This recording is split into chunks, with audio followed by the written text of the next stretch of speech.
महिमा श्री शनिदेव की मुख से कही ना जाए, विपदा संकट कष्ट सब तुरंत दूर हो जाए। बोलो श्री शनिदेव महाराज जी की जय। आप सबका प्रभु शरण 78 में बहुत बहुत स्वागत है। शनि के साढ़े साथी और ढैया के दौरान शनिवार को व्रत रखने के साथ साथ शनिवार व्रत कथा पढ़ना व सुनना विशेष रूप से लाभदायक होता है। एक बार की बात है, सभी नवग्रहों यथा सूर्य, चंद्र, मंगल, बुध, बृहस्पति, शुक्र, शनि, राहु और केतु में विवाद छिड़ गया कि इनमें सबसे बड़ा कौन है। सभी आपस में लड़ने लगे और कोई निर्णय न होने पर देवराज इंद्र के पास निर्णय कराने आए। इंद्रदेव घबरा गए और उन्होंने निर्णय करने में अपनी असमर्थता जताई, परंतु उन्होंने कहा कि इस समय पृथ्वी पर राजा विक्रमादित्य हैं जो कि अति न्यायप्रिय हैं, वे ही इसका निर्णय कर सकते हैं। सभी ग्रह एक साथ राजा विक्रमादित्य के पास पहुंचे और अपना विवाद बताया, साथ ही निर्णय के लिए कहा। राजा विक्रमादित्य इस समस्या से चिंतित थे क्योंकि वे जानते थे कि जिस किसी को भी छोटा बताया वही क्रोधित हो उठेगा। तब राजा को एक उपाय सूझा। उन्होंने स्वर्ण, रजत, कांस्य, पीतल, सीसा, रांगा, जस्ता, अभ्रक और लौह से 9 सिंहासन बनवाए और उन्हें इसी क्रम से रख दिया। फिर उन सबसे निवेदन किया कि आप सभी अपने अपने सिंहासन पर स्थान ग्रहण करें। जो भी अंतिम सिंहासन पर बैठेगा वही सबसे छोटा होगा। इसके अनुसार लो सिंहासन सबसे बाद में होने के कारण शनिदेव सबसे बाद में बैठे, तो वही सबसे छोटे कहलाए। शनिदेव को लगा कि राजा ने ऐसा जानकर किया है और वह गुस्से से राजा से बोले, राजा तुम मुझे नहीं जानता। सूर्य एक राशि में 1 महीना, चंद्रमा 2.25 महीना 2 दिन, मंगल 1.5 महीना, बृहस्पति 13 महीने व बुध और शुक्र 1-1 महीने विचरण करते हैं, लेकिन मैं 2.5 से 7.5 साल तक रहता हूँ। बड़े बड़ों का मैंने विनाश किया है। श्री राम की 7.5 आई तो उन्हें वनवास हो गया। रावण की आई तो उसकी लंका को वानरों की सेना से हारना होना पड़ा। अब तुम सावधान रहना। ऐसा कहकर कुपित होते हुए शनिदेव वहां से चले गए। अन्य देवता खुशी खुशी चले गए। कुछ समय बाद राजा की 7.5 आई। तभी शनिदेव घोड़ों के सौदागर बनकर वहां आए। उनके साथ कई बढ़िया घोड़े थे। राजा ने ये समाचार सुन अपने अश्वपाल को अच्छे घोड़े खरीदने की आज्ञा दी। उसने कई अच्छे घोड़े खरीदे व एक सर्वोत्तम घोड़े को राजा को सवारी हेतु दिया। राजा ज्यों ही उस पर बैठा, वह घोड़ा सरपट वन की ओर भागा। भीषण वन में पहुंच वह अंतर ध्यान हो गया। अब राजा भूखा प्यासा भटकता रहा। तब एक ग्वाले ने उसे पानी पिलाया। राजा ने प्रसन्न होकर उसे अपनी अंगूठी दी। वह अंगूठी देकर राजा नगर को चल दिया और वहां अपना नाम उज्जैन निवासी वीका बताया। वहां एक सेठ की दुकान में उसने जल इत्यादि पिया और कुछ देर आराम किया।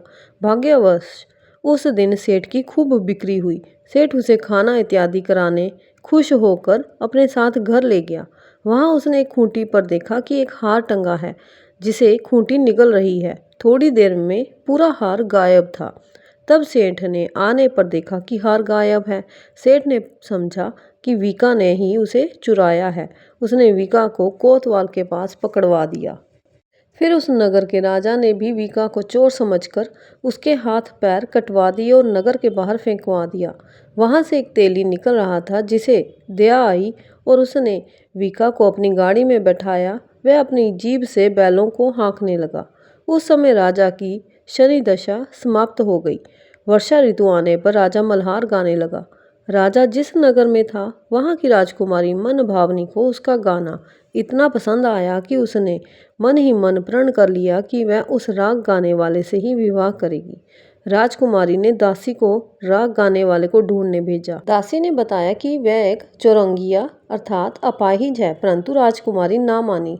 अगले ही दिन से उठते ही वह अनशन पर बैठ गई कि विवाह करूंगी तो उसी से करेगी। बहुत समझाने पर भी जब राजकुमारी नहीं मानी तो राजा ने उस तेली को बुला भेजा और विवाह की तैयारी करने को कहा। फिर उसका विवाह राजकुमारी से हो गया। तब एक दिन सोते हुए स्वप्न में शनिदेव जी ने राजा से कहा, राजन देखा तुमने मुझे छोटा बताकर कितना दुख झेला है। तब राजा ने उनसे क्षमा मांगी और प्रार्थना करते हुए कहा कि हे शनिदेव, जैसा दुख मुझे दिया है किसी और को ना दें। शनिदेव मान गए और कहा कि जो मेरी कथा व व्रत कहेगा व सुनेगा उसे मेरी दशा में कोई दुख नहीं होगा। जो भी व्यक्ति रोज मेरा ध्यान करेगा और चींटियों को आटा डालेगा, उसकी सभी मनोकामनाएं पूर्ण होंगी। और शनिदेव ने राजा को हाथ पैर वापस कर दिए। प्रातः आंख खुलने पर राजकुमारी ने देखा तो वह आश्चर्यचकित हुई। वीका ने उसे बताया कि वह उज्जैन का राजा विक्रमादित्य है।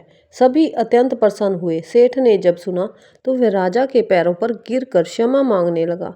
राजा ने कहा कि वह तो शनिदेव का क्रोध था, इसमें किसी का कोई दोष नहीं।